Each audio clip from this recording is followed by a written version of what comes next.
Welcome to the League of Women Voters Speak Up School. I'm League member Karen Crowley, a member of our statewide redistricting team. This learning module is Testifying. It focuses on the skills needed to deliver effective testimony. This class is designed to help you take the testimony you've prepared and develop the skills to deliver that testimony clearly and effectively. Giving testimony is essentially public speaking. How do you feel about that? Ask yourself, would you rather jump out of a plane into an alligator pit? Have you done it a few times, but you'd like to get those butterflies in your stomach under control? Maybe you have some experience. You enjoy it. You're comfortable, but you just want to fine tune. Or maybe you have considerable experience. You love it and you're willing to share that experience.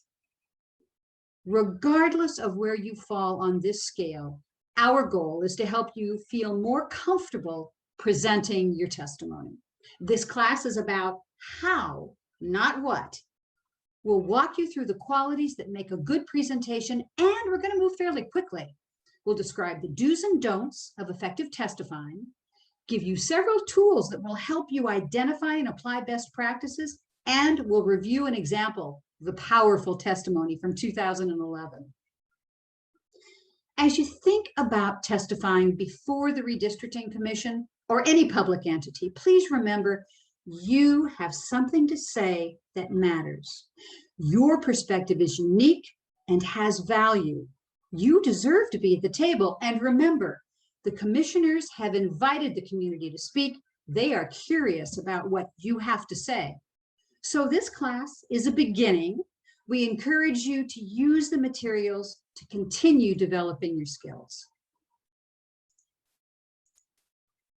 So let's briefly review a few of the logistics related to testifying. First of all, make sure you follow any procedures that have been published and indicate that you wish to testify. Whether the meeting is in person or online, you'll want to check in early to be sure you hear any last-minute instructions.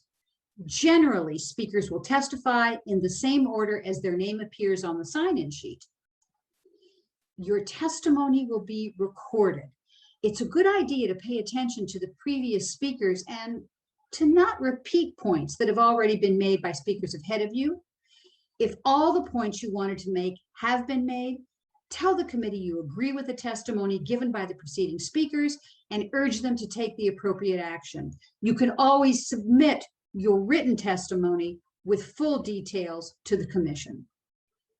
Remember, the commissioners may not give you any feedback on your testimony or ask any questions. And if they do ask, answer only those questions that you can answer correctly and answer as clearly and succinctly as you can. Offer to find the answers to other questions and promptly get back to the committee members with the information. And finally, never argue with members of the commission or with people giving opposing testimony. We have actually a helpful resource for you. It is available on the League of Women Voters website, and you see the link here. It is a brochure called Your Voice Matters. It's a summary of tips on testimony, on testifying and creating testimony, and we encourage you to take a look at this brochure and use it. Okay, let's get started. Here is a description of the elements of effective public speaking. A good public speaker appears relaxed and self-confident. Now, you may not feel this way inside, but a good speaker is able to project a sense of calm confidence. And we're going to give you some tips on how to make that happen. A good public speaker displays energy. Public speaking and testifying are different than one-on-one conversation. So it's helpful to focus outside yourself and direct energy intentionally towards the commissioners. Good public speaking engages the listener. It's really up to you to pull the commissioners into what you have to say. Good public speaking builds trust, connects with the listener. Beyond just engaging, you also want to build trust, and this can be done by being well prepared and by being authentically yourself. Good public speaking is well-paced. You want to move through your comments at a pace that is both clear and varied. And finally, good public speaking finishes on time. It is very important that you respect the time limitations set by the commissioners. Now, I'm going to reference another helpful tool. It's a public speaking rubric. Again, you can find it at the League of Women Voters, Washington.org, under their Speak Up School page. And it is a great resource to give you some tips to help you gauge your progress as you move through your public speaking.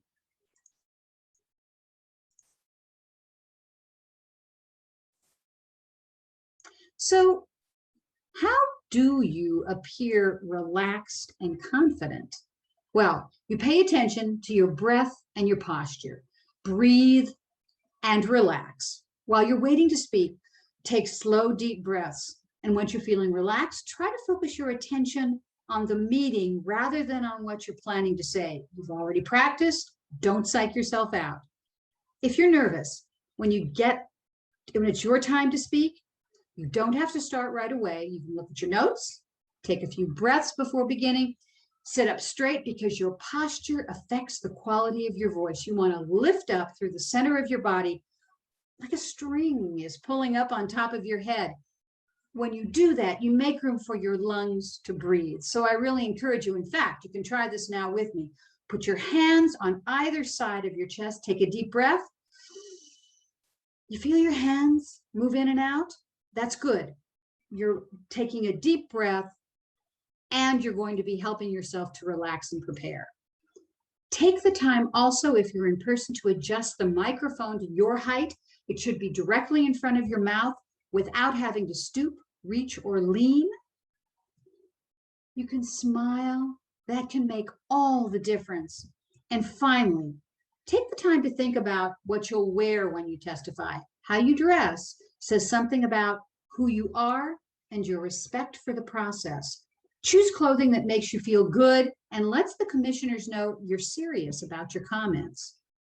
Now, if the meeting is virtual or online, take the time to think about your background and lighting. I'm using a virtual background, but a simple, clean background is often best. You want the focus to be on you and your comments, not on what's behind you. So pay particular attention to the lighting on your face. You want to be seen. Create an environment where you feel as comfortable as possible. So let's talk about appropriate gestures and eye contact. How do you engage and build trust? You make eye contact. As you speak, be sure to look up from your notes as often as possible to make eye contact with your audience, which is actually the commissioners. Eye contact builds trust between you and the listener. Now, you don't need to look directly in the eyes. Looking at faces in general works well too.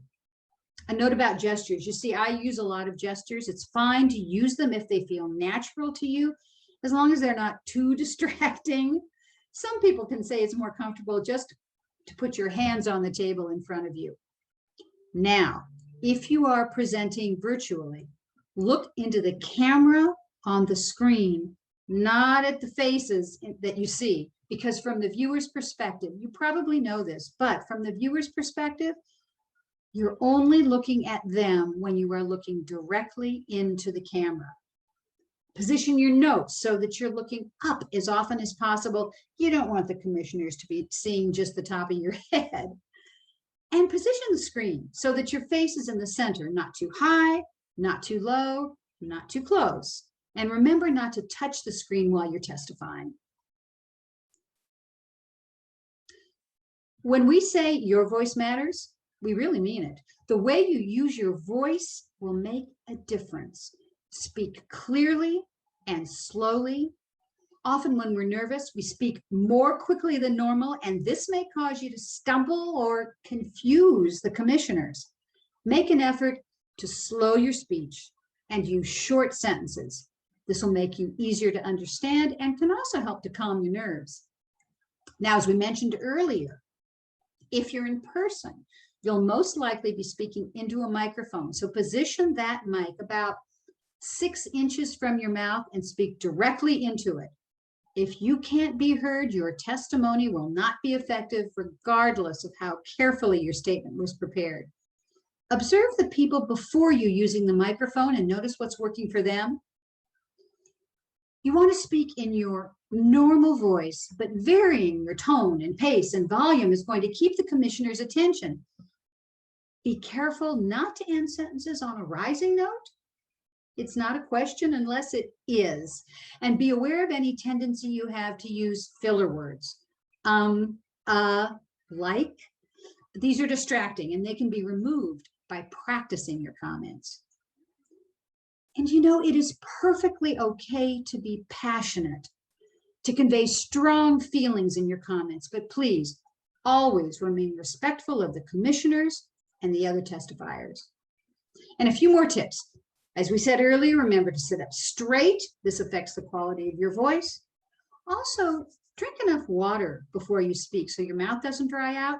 In fact, having some water or lip balm available while you're waiting to speak, that can be handy. Now, if you are presenting virtually, always remember to test your microphone before you enter the meeting and be sure you know how to quickly hit that mute button and turn off mute. And finally, let's talk about timing.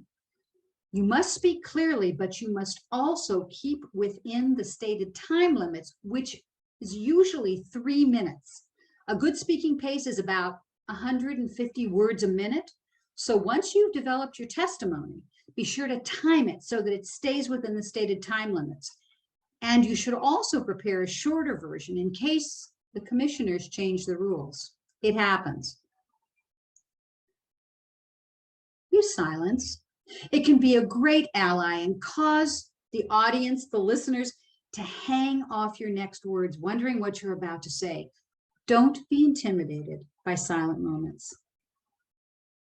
A pause can attract attention as people anticipate what you might say. When you make an important point, pause for a moment to let the audience absorb what you've said. Repeating a point can be powerful. Repeating a point can be powerful. And after you conclude and thank the commission, don't jump up and run away. Pause to see if the commissioners have any questions. And if there are, as we said earlier, tell the truth. If you don't know the answer, say you don't know, and we'll find and provide the answer after the meeting. 1 in 2 Yakima County residents is a person of color. Our elected representatives should reflect our diversity. However, under the current system, it is very unlikely a person from the Yakima Nation would have a chance to be elected in any position. That's reflective in the fact that city government, county government, state government, the legislature, even in Congress, is not reflective of what we would like to see. And I mean no disrespect to what I'm about to say, even this current commission is not reflective of what the state of Washington is. I hope you noticed how effective this speaker is. He was able to communicate a strong message and create a feeling of deep respect in a very short period of time, in part by using the skills we've discussed.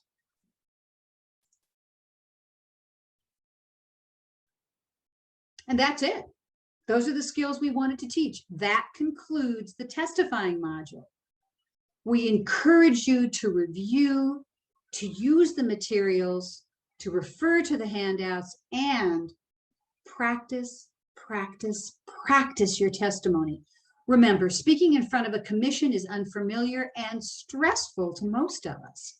Under pressure, our brains spend valuable time processing, keeping us calm, which means there's less brain capacity for retrieving the information and stringing words together in an intelligent way. You know, you might think you'll sound more mechanical with practice, but actually you'll sound more in command of your testimony. So we encourage you to practice in front of friends or family. Practice and record yourself if you can on a computer or a phone so that you can review your speech using the rubric we mentioned. You know, it can be odd to listen to a recording of your own voice if you've never done it, but there is no better way to learn how you sound to others.